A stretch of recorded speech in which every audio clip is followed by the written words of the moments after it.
আমি 10 বছর দিয়ে কি করবোটা কি? আমি 10 বছর দিয়ে আমি তো বলছি আমি এই কাজের জন্য নই। দেশে আমার দেশ পরিচালনা করা আমার দায়িত্ব না, আমার কাজ না। আমি জানি না এটা কিভাবে করতে হয়। আমি যেটা জানি সেটা করি। ছিলেন কিন্তু কেউ কেউ আবার বলে থাকেন আপনি একটা লম্বা সময়ের জন্য চেয়েছিলেন। এইটি কি একটা কোনো কারণ হতে পারে? এই ব্যাপারটি কি আমাদের দর্শকদের জন্য মানে বা ইয়েদের জন্য একটু আপনি পরিষ্কার করবেন যে আপনি আসলে রাষ্ট্রের সর্বোচ্চ ক্ষমতায় বা রাজনীতির জায়গায়, দেশ পরিচালনায় সেগুলিতে আপনি আসলে আসতে চেয়েছিলেন কিনা?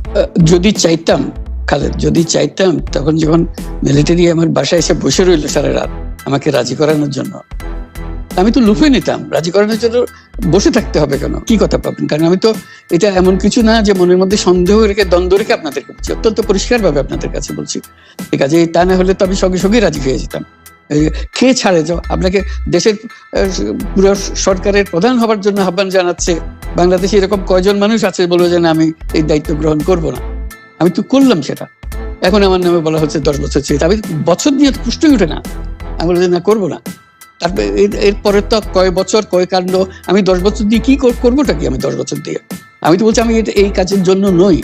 দেশে আমার দেশ পরিচালনা করা আমার দায়িত্ব না, আমার কাজ না। আমি জানি না এটা কিভাবে করতে হয়। আমি যেটা জানি সেটা করি।